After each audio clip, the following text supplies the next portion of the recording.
오늘 나에게 믿음의 역사가 나타나서 주인공이 되어서 그 믿음의 역사로 인해서 정말 행복하게 살아갈 수 있기를 주님의 이름으로 축복합니다. 어제 아침에 눈을 뜨니까 펑펑 눈이 내리는 거예요. 너무 멋있고 너무 행복하더라고요. 근데 아직 15월 달이기 때문에 눈이 오면 금방 녹아버리잖아요. 그래서 제가 얼른 사진을 찍어 놨습니다. 그래서 필요한 곳에 몇 개 보냈더니 헬리콥터를 타고 공중에서 촬영한 것 같다. 우리 집이 높아가지고 위에서 우리 부목사님 댁을 향해서 찍으면 그렇게 나온 거예요.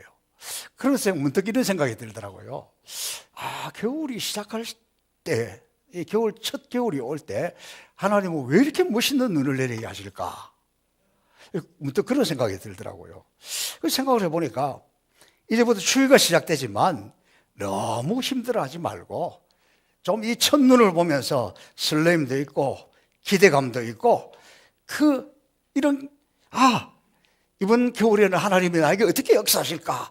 좀 이런 기대감을 가지고 추위도 이기고 어려움도 이기고 극복하며 살아라고 하는 하나님의 뜻이 아닐까 그렇게 생각을 해보았습니다. 저는 우리 행복산 성포교회 성도 여러분들이 또 우리 모두가 지금 날씨만 겨울의 시작이 아니라 영적으로도 지금 한국은 지금 우리는 뭔가 겨울에 접어들어서 움츠러들고 있고 역동적이지 못하고 숨어가는 좀 안타까운 그런 계절입니다. 경제적으로도 벌써 몇 수 없는 바람들이 불어와가지고 일하고 싶어도 일하지 못하고 여러 가지로 쪼여오고 메말라가는 이런 안타까운 겨울이 오고 있지만 그래도 하나님이 살아계시고 또 우리에게 이 아름답게 첫눈을 펑펑 내리는 것을 보면서 하나님이 살아계시니까 하나님이 은혜를 주시면 하나님이 베풀어 주시면 하나님이 부어주시면 쏟아주시면 내가 능히 이기겠구나, 내가 능히 일어설 수 있겠구나, 그런 믿음으로 또 그런 마음으로 이 겨울을 이겨나갈 수 있기를 주님의 이름으로 축복합니다. 지난 주간에 제가 TV 프로그램 중에서 언뜻 이렇게 한번 틀었는데 보니까 연예인들이 나와서 자기 인생을 어떻게 살아왔는지 좀 보여주는 마이웨이라는 그런 프로그램이 있어요. 근데 그게 본방인지 제방인지는 잘 모르겠습니다. 근데 딱 보니까 누가 나왔냐 그러면 최선자 권사님이 나온 거예요. 그래서 내가 잘 알잖아요. 우리 교회도 여러 분 자주 오셨잖아요. 또 너무 잘 아는 분이 가까이서 보고 있는 분이 왔으니까 최 권사님이 나왔네? 그러고 이렇게 쭉 지켜봤습니다.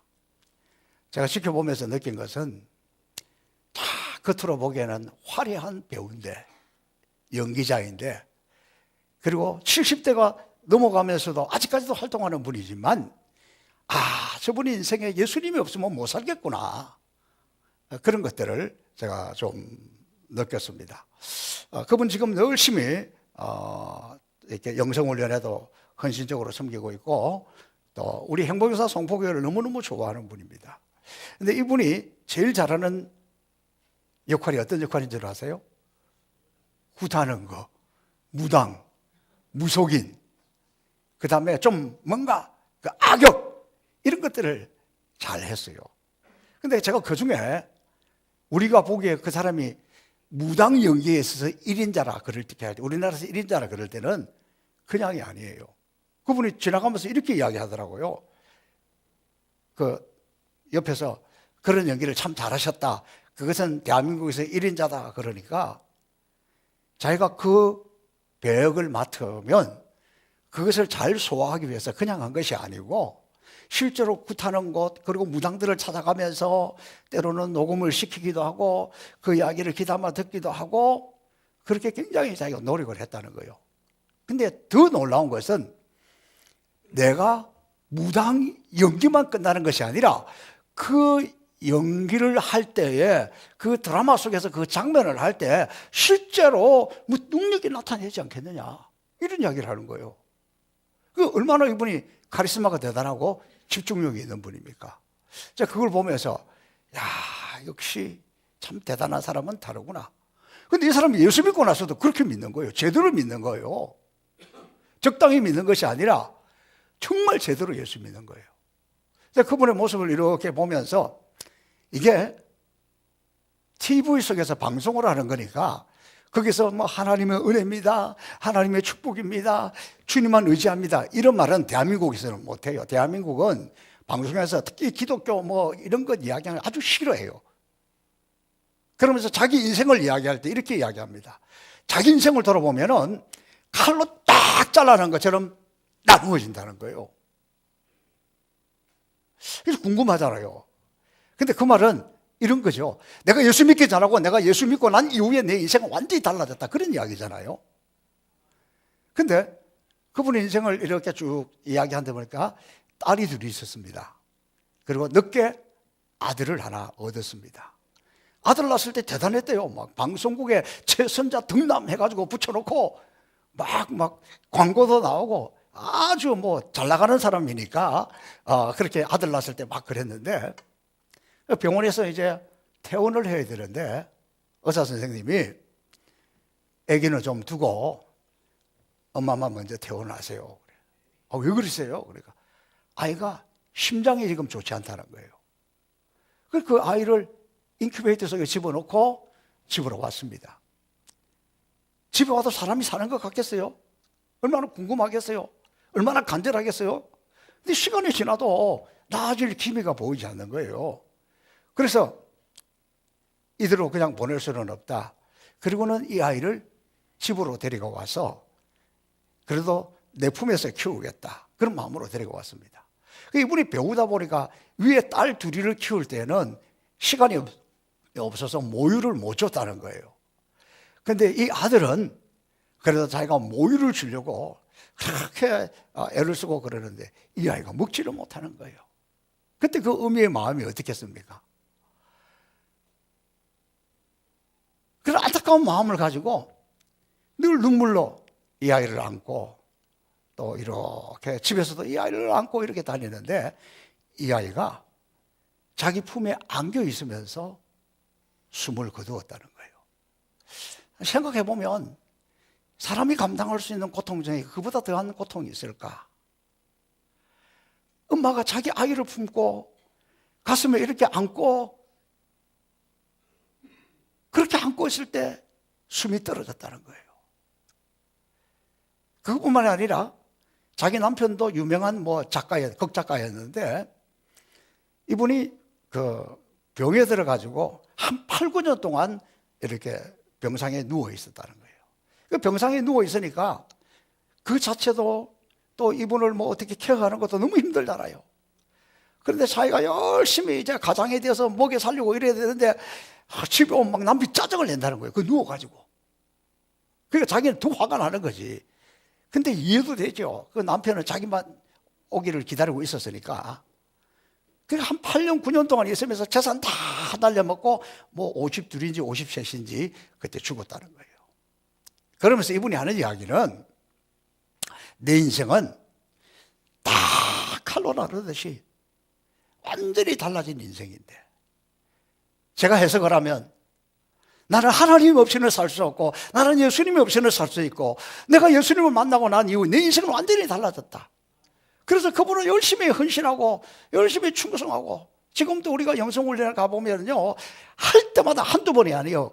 그 바쁜 분이 아무리 바빠도 시간 내어서 물질을 내어서 섬기고 헌신하고 겸손하게 다른 사람들을 하고 저를 만나도 손을 다 하고 목사님 행복의 동산 때문에 행복합니다. 그러면서 그렇게 열심히 섬기고 봉사하는 인생으로 살아갑니다. 제가 그걸 보면서 그분은 누구도 감당할 수 없는 인생의 겨울을 만났지만 추위를 만났지만 예수님을 의지하고 예수님을 붙들고 믿음으로 그가 지금은 얼마나 소녀같이 얼마나 행복하게 살아가는지 참 예수님이 없었으면 어땠을까? 예수님 만나지 못했으면 어땠을까 생각하니까 참 예수 믿고 저렇게 행복하게 살아가는 모습을 보면서 혹시 저와 여러분 가운데도 인생의 겨울을 만났다면 세상에 그 어느 것도 해결할 수 없는 주님의 놀라운 은혜, 주님의 그 사랑 힘입어서 이 추위를 이기고 겨울을 이기고 승리하시기를 주님의 이름으로 축복합니다. 저는 목사니까 목회자들끼리 모이면 교회 이야기를 하잖아요. 근데 요즘 목사님들을 만나면 이런 이야기를 해요. 교인도 줄어들고 재정도 줄어들고 그러니까 할 말이 없다는 거예요. 이게 현실입니다. 그러나 저는 교회 그리고 목회는 환경이나 여건이 아니라 하나님이 어떻게 역사하시는가에 달려있다고 확신합니다. 그리고 교회는 하나님의 살아계시는 역사가 일어나면, 믿음의 역사가 나타나면 됩니다. 여러분, 우리가 아무리 어렵다 그래도 지금보다 잘 먹고 잘 사는 적이 있습니까? 뭐 있다 보면 뭐 몇 년 전에 잠시 있을 수 있지만 우리 역사에 지금보다 잘 사는 적 없습니다. 그리고 어렵다 그러니까 자꾸 움츠러드는 것 같아요. 저는 지난주일 추수감사절을 기다리면서 정말 한 해를 돌아보니까 우리 교회를 생각해 보니까 너무 감사한 거예요. 쭉 금년 한 해 돌아온 것을 생각해 보니까 어느 때보다도 뭐 교회 히터도 갈고 구석구석에 보수공사를 많이 했어요. 뭐 불필요한 것들 제거하고 새로 설치하고 그렇게 하다 보니까 그것뿐만 아니라 교회 모든 부서마다 예산보다 거의 다 지출된 게 다 오버했어요. 다 이렇게. 지출만 다 오버된 게 아니에요.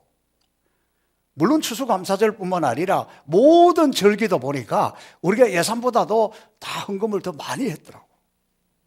추수감사절 절기 때도 마찬가지고.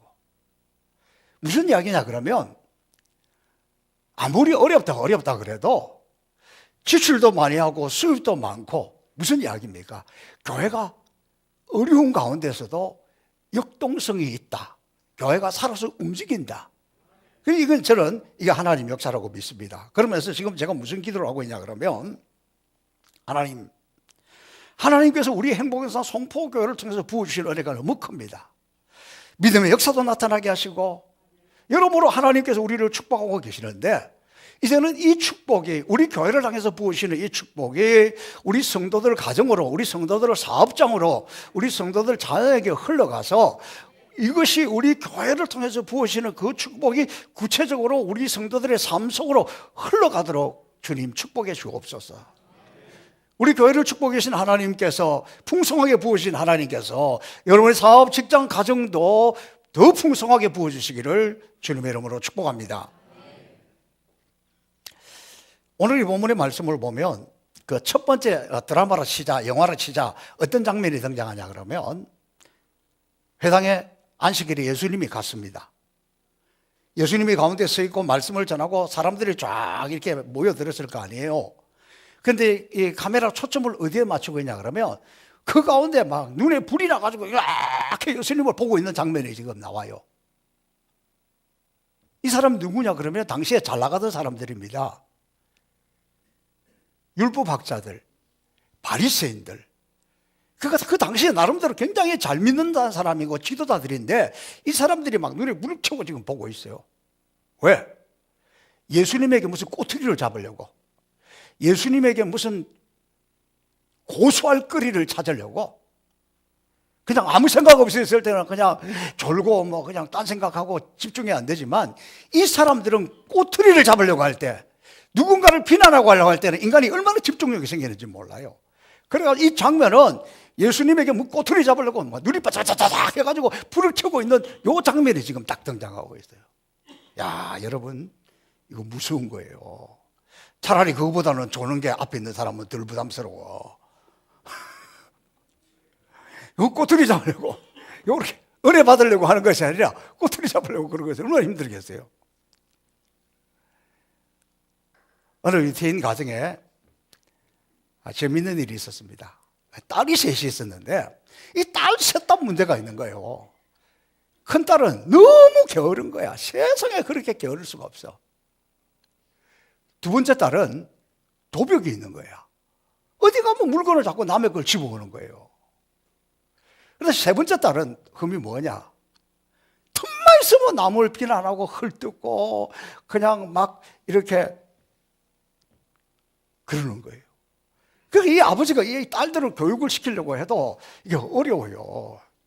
아유, 식구들은 운전 교육하는 것도 힘들어가지고 운전 가리키다가 부부싸움하고 뭐 이러는 판인데 이 자식들을 변화시키기 어렵잖아요. 그래서 당시에 유명한 랍비 할렐이라는 사람을 찾아갔습니다. 랍비요, 내가 우리 아이들을 도대체 교육을 시킬 수가 없으니까 랍비께서 우리 아이들을 좀 교육을 시켰어요. 하도 사정을 하니까 그러면 데려오라. 자기 집으로 데리고 왔습니다. 그러면은 이 할렐 랍비가 큰딸에게는, 얘야, 너 그동안 산다고 고생 많았지? 이제부터는 너 아무것도 하지 말고 그냥 뭐 잠을 자든지 뒹글뒹글 하든지 네 마음대로 편하게 지내라. 얼마나 좋았겠어요.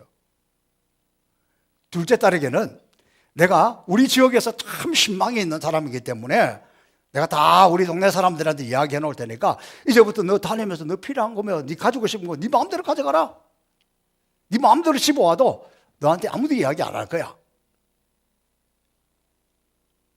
그리고 세 번째 딸에게는, 너 입이 근질근질하면 시간이 나면 언제든지 내 방에 와서 네가 하고 싶은 이야기 다 해. 무슨 이야기든 내가 다 들어줄게.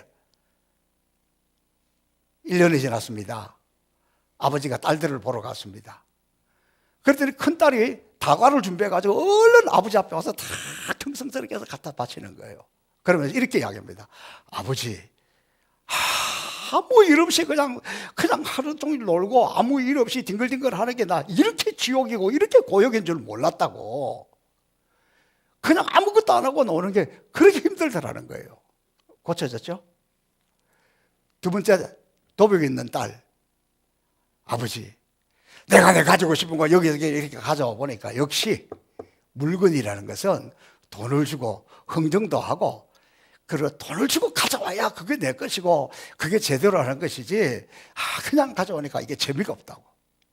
고쳐졌죠? 세 번째 딸이 금방 아버지를, 아빠 이리 와봐. 그리고 이쪽 옆으로 데려가더니, 아빠, 몰라서 그렇지 저 랍비 힐랄 저 선생님이 말이야 보기보다 여자 관계가 복잡하고 막 고다지를 또 하는 거예요. 그러면서 이 무엇을 이야기하고 있냐 그러면, 남을 비난하는 것, 고자질을 하는 것, 그냥 흠 잡으려고 꼬투리 잡으려고 보는 것, 이거는 고치기 어렵다는 거예요. 이 불치병이라는 거예요. 불치병. 그래서 오늘 이 본문에 보니까 그런 사람들이 예수님 지금 꼬투리를 잡으려고 이렇게 지금 막 눈에 불을 켜고 보고 있는 그런 것을 이야기하고 있습니다. 자, 이 장면을 주님이 아실까 모를까? 알죠. 주님은 우리 중심을 보시잖아요. 그래서 지금 요즘 말로 하면 예수님의 설교를 하려고 보니까 막 눈에 불을 켜고 자기를 보고 있는 사람들이 있으니까 이게 거슬리잖아요. 그래서 주님께서 이분들을 향해서 뭐라고 이야기합니까? 안식일에 사람을 살리는 게 낫겠느냐, 죽이는 게 낫겠느냐, 선한 일을 한 것이 좋겠느냐, 악한 일을 하는 것이 좋겠느냐, 딱 중심을 깨뜨려보고 그냥 말씀을 하시니까 이들이 찍소리도 못하고 그냥 넘어가고 있는 그런 장면입니다. 그렇습니다. 우리도 모르는 사이에 우리 모두에게 아주 사단의 밥이 되고 있는 것 중에 하나가 원망과 불평과, 그리고 이렇게 이 사람들이 가지고 있는 이런 것처럼 이렇게 비난하는 것. 그래서 성경은 비판하지 말라. 너 비판을 받지 아니하려거든. 너도 비판하지 말라. 야고보 사도도 형제들아 피차에 비방하지 말라. 형제를 비방하는 자나 형제를 판단하는 자는 곧 율법을 비판하고 율법을 판단하는 것이니라. 비난하고 판단하는 것은 하나님을 비난하고 하나님을 판단하는 거하고 마찬가지다. 그런 이야기잖아요. 자, 이런 무리들 앞에서, 그것도 이 날이 무슨 날이냐 그러면 안식이라 그랬습니다. 거룩한 날이라 그랬습니다. 하나님께 예배 드리는 것이 목적이 아니라 예수님 꼬투리를 잡기 위해서 있는 이 모습이 얼마나 안타까운 일이냐. 그런데 오늘 이 본문에 보면 이 사람들도 역시 예수님의 능력에 대해서는 전혀 의심하지 않았습니다. 단지 오늘이 안식일인데 안식일에는 아무것도 하지 말라 그랬는데 예수님이 또 누구를 고치냐 아니냐 살리냐 안 하냐 그걸 지금 보고 있다는 거 아닙니까? 그래서 너무너무 이게 안타깝잖아요. 이 바리새인들이 왜 이렇게 되었을까요? 오늘 이 부분 여러분 주목하셔야 됩니다. 왜 사람들이 이렇게 꼬투리를 잡으려고 은혜 받는 것이 아니라 능력을 받는 것이 아니라 꼬투리를 잡으려고 고소하려고 이렇게 쳐다보고 있느냐? 그들의 마음이 완악하다. 완악함을 단식하사 이렇게 이야기합니다. 이 완악하다는 본래의 뜻이 뭐냐 그러면 자기밖에 아무것도 생각하지 않는 사람이라는 거예요. 이웃을 생각할 여지가 없는 자기의 생각으로 굳어진 사람, 아주 철저한 이기적으로 견고하게 굳어져 버린 마음의 상태를 오늘 이 본문에서는 완악하다는 거예요. 그러면 여러분 우리가 완악해지면 남의 말 안 들어요. 자기 말만 해요. 마음이 완악해지면 다른 사람 생각 받아들이지 않아요. 자기 생각만 오는 거예요. 이런 사람은 자기 생각만 옳기 때문에 자기 마음이 아주 딱딱하게 굳어져 버리기 때문에 하나님의 말씀도 들어가지 않아요. 하나님 말씀 앞에 변화가 안 된다니까. 마음이 완악하면. 여러분 마음이 부드러워져야 다른 사람 이야기도 듣고 남의 이야기도 듣고 그래야 관계가 되는 거예요. 마음이 부드러워져야 다른 사람의 이야기만 듣는 것이 아니라 하나님의 음성도 듣게 되고 주님의 말씀도 듣게 됩니다. 이 문제가 어디서부터 생각했느냐? 그 마음이 완악함에서다. 자, 이제 이 사람은 손 마른 사람이 고침을 받든지 말든지 그런 거 관심이 없어. 왜 안식일에 그런 일을 하느냐? 그래도 주님은 정확하게 말씀했잖아요. 안식일에 선한 일을 행하는 것, 악한 일을 행하는 것, 사람을 죽이는 것, 살리는 것 어느 게 옳겠느냐?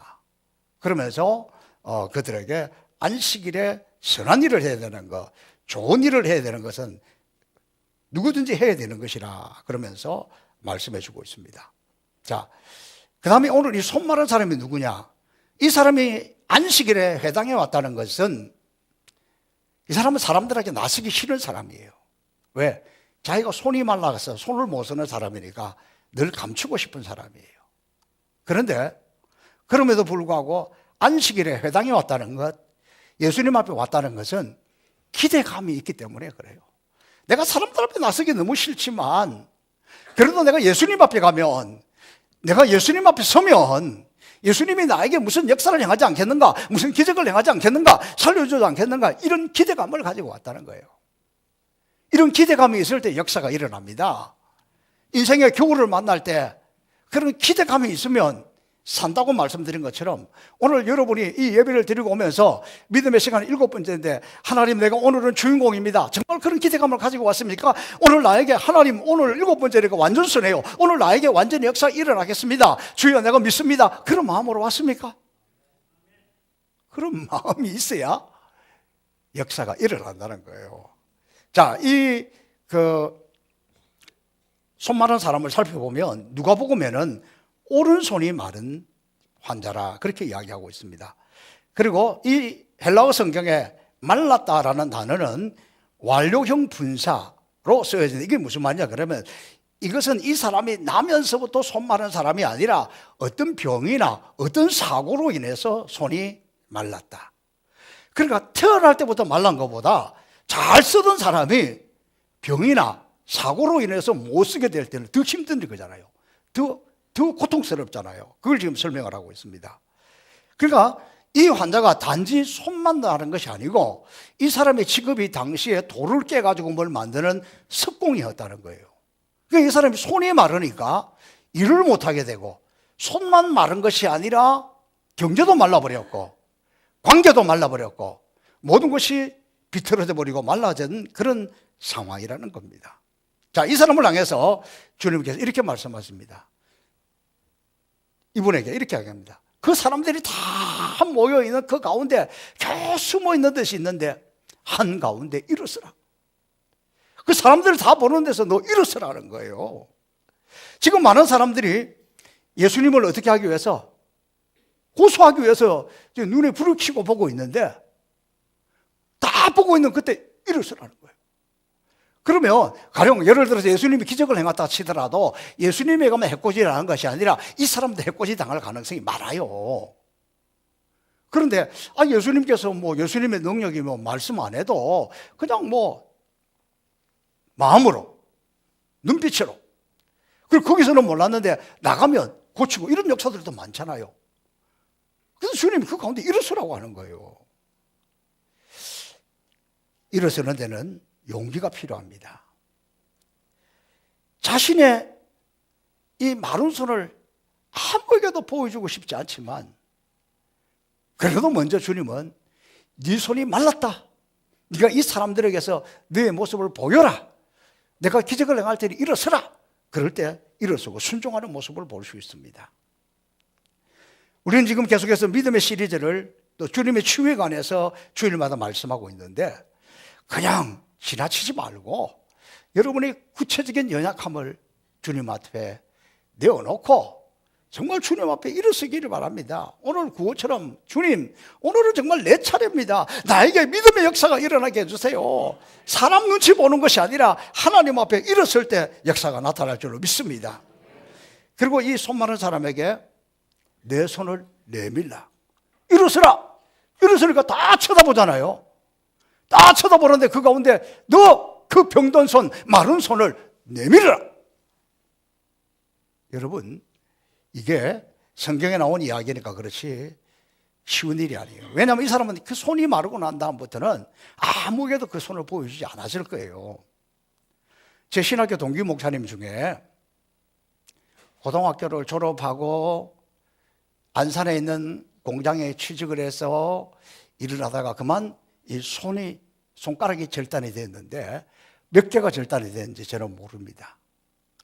이 친구는 항상 그 목장갑, 결혼식 할 때 장례식 할 때 쓰는 예식용 말고 그냥 실로 만드는 거 있잖아요. 항상 그걸 끼고 다니는 거예요. 우리가 젊은 시절에 만나서 20대에 만났으니까 장난도 치고 놀고 밥도 먹고 그 다음에 때로 목욕도 같이 가잖아요. 목욕 가서 빨가벗고도 가는데도 여기는 안 벗어. 그냥 한 번도 못 봤어. 그만큼 보여주고 싶지 다른 사람에게 그걸 보고 싶지 않은 거예요. 제가 우리 성도들에게 신방을 병원에 있을 때 신방을 가다 목사님 오지 마세요. 이 꼴 보기 싫습니다. 그냥 기도해 주세요. 그런 경우도 있잖아요.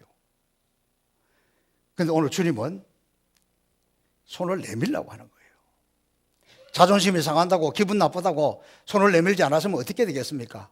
사람들 보기에 창피하다고 손을 내밀지 않았으면 어떻게 되겠습니까?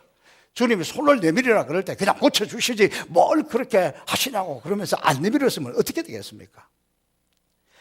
사랑하는 행복전사 송복의 성도 여러분, 지금 손이 마른 것이 문제가 아닙니다. 주님 앞에 내어놓지 못하는 그것이 더 큰 문제라는 거예요. 우리 가운데 손뿐만 아니라 마르지 않는 사람이 어디가 있겠습니까? 온전한 사람이 어디가 있고 온전한 환경 속에 사는 사람이 어디가 있겠습니까? 손을 내민다는 것은 주님 앞에 모든 것을 맡긴다는 것이고 주님 앞에 항복한다는 것이고 손을 드는 것도 주님 앞에 항복하고 주님의 손을 의지한다는 뜻입니다. 우리가 주님 앞에 내 손이 어떠든지 내어놓고 순종할 때 이런 기적이 일어날 줄로 믿습니다. 오늘 이 본문의 상황을 우리에게 적용해 보면 지금 손이 메말라 있는 사람들이 지금 이 자리에도 얼마든지 많이 있습니다. 그전에는 열심히 일하고 봉사했는데 지금은 무슨 일인지 무슨 시험인지는 몰라도 봉사하지 못하고 있습니다. 아니 예수 믿고 지금까지 어떻게 그렇게 피해 다녔는지 모르겠지만은 봉사하고 섬기고 손을 내밀어서 다니는 데는 한 번도 안 하고 잘 피해서 다니는 분도 있습니다. 누구 이야기인지는 모르겠지만 제가 엊그저께 그 아현 전화국에 여러분 그 불난 거 봤죠? 거기에 제가 그 젊었을 때 한 10년 가까이 신우에 예배를 인도하러 갔습니다.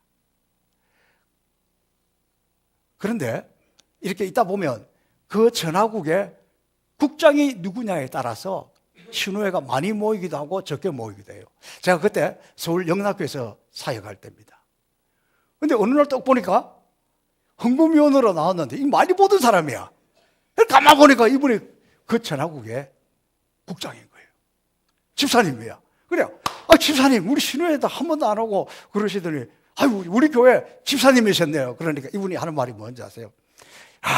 내가 10몇 년 동안 그냥 안 들키고 살았는데 오늘 들켰네요. 그러니까 섬겨야 되고 봉사해야 되고 손을 내밀어야 될 사람들이 그러고 있는 사람 많다니까. 그분뿐만이 아니고 여기에도. 도대체 무슨 말인지 감이 안 오시는 것 같으네. 여러분, 오늘 주님이 손을 내밀기를 원하고 있습니다.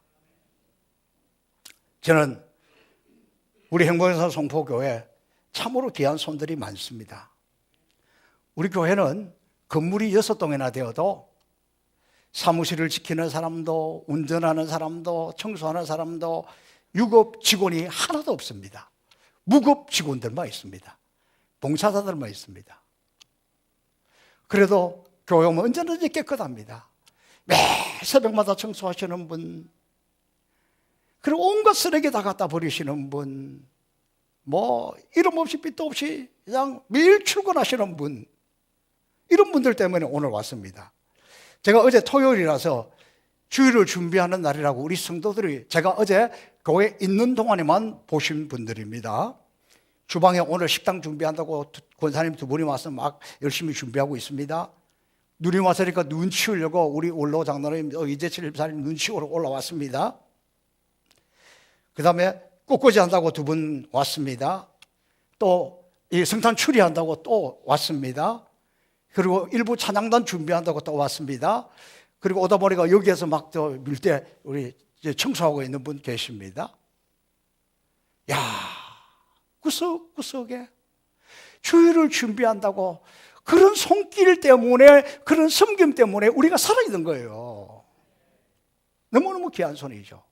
그러나 주님이 그것보다 더 기다리고 있는 손이 있는데 그건 뭐냐? 기도하는 손이에요. 또 주님이 그것보다 더 기다리고 있는 손이 뭐냐? 용서하고 화해하고 내미는 손이에요.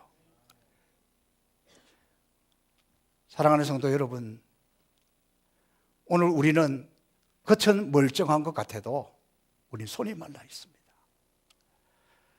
내가 이러고 싶은데, 내가 주님을 위해서 헌신하고 충성하고 싶은데 경제가 말라버려가지고, 돈이 말라버려가지고 아무것도 못하고 있는 분, 건강이 말라버려가지고 나도 충성하고 헌신하고 싶은데 손이 말라서 또 영적으로 메말라버려가지고 남들은 은혜 받는데 믿음의 역사가 나타나는데 아무것도 가지고 있지 못하는 분, 이러면 안 되는데 그러고 있는 분들, 자녀라는 손이 말라버려가지고 힘들고 어려운 가운데 있는 분들, 여러분 오늘 이 말씀을 들으면서 힘을 내십시오. 용기를 내십시오. 내 마른 손을 고치시고 회복시키고 살려줄 분은 예수님밖에 없습니다. 제가 언제가 우리 근래 믿음의 역사를 하면서 우리 신헌조 집사님, 알고 보니까 집사님이라 그러더라고요. 이분이 한 5년 전부터 팔이 다 이렇게 말라가지고 손을 이렇게 못 쓰고 못 들고 있었는데, 이 믿음의 역사 말씀을 선포하는 중에 손을 번쩍 들었다 그랬잖아요. 그래서 저분은 열심히 믿는 이지 아니지 사실 잘 몰랐는데 엊그저께 심야기도에도 나오셨더라니까. 왜? 믿음의 역사가 일어나니까. 와가지고 막 찬송할 때고 기도할 때고 계속 손을 들고 하는 거예요. 왜? 믿음의 역사가 나타나니까 저절로 손을 들게 된다니까. 일을 쓰게 된다니까. 여러분, 손을 든다는 것, 손을 내민다는 것, 이게 보통 어려운 게 아니에요. 오늘 한번 실험해 볼 거예요. 제가 우리 예배 시간에 보면 시작할 때도 마지막 결단 찬송할 때도 우리 성도들이 막 손을 들고 기도하잖아요. 손을 들고 찬양하잖아요. 그래서 제가 어느 날은 가끔씩 그렇게 할 때가 있습니다. 여러분, 오늘 우리가 주님 앞에 손을 들고 찬송하겠습니다. 죽어도 안 들어 그래도. 그것도 절대 안 한다니까. 왜 그럴까? 쑥스러웠어? 물론 그렇기도 하지만은 마음의 완악함 때문에 그렇습니다. 오늘 사랑하는 성도 여러분, 여러분이 지금 경제가 메말랐습니까? 하나님 앞에 일어서십시오. 지금 건강에 메말라서 움직이지 못합니까? 하나님 앞에 일어서십시오. 영적으로 메말라서 아무것도 못합니까? 여러분 일어서십시오.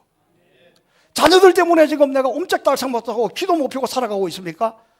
하나님 앞에 일어서십시오. 이거 아무도 안 일어서네. 일어서세요. 그리고 우리 하나님 앞에 정말 간절한 마음으로 하나님, 오늘은 내 차례입니다. 주님 나를 붙들어 주세요. 주님 나를 만져주세요. 한번 찬양하겠습니다.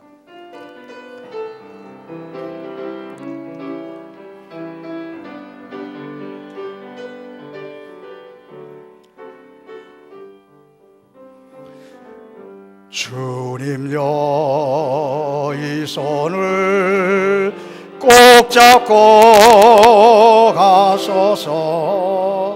약하고 피곤한 이 몸을 폭풍을 감소 해치사 빛처럼 손잡고 날 인도하.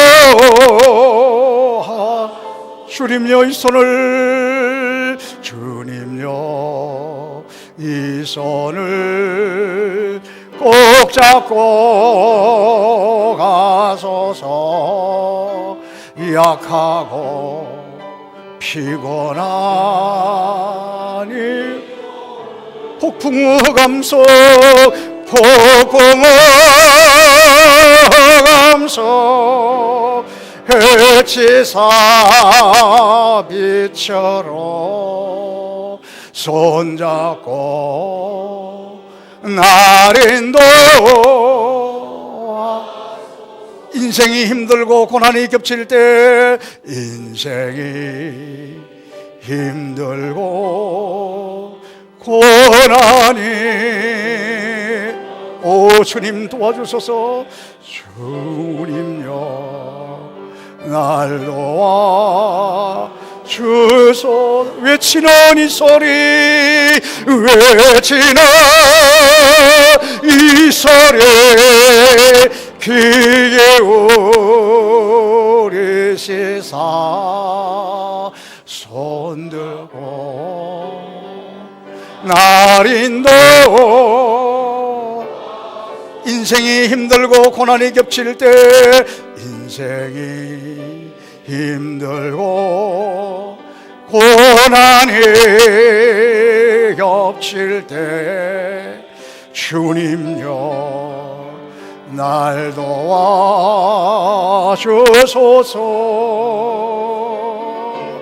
외치는 이 소리 귀 우리시사. 손잡고 날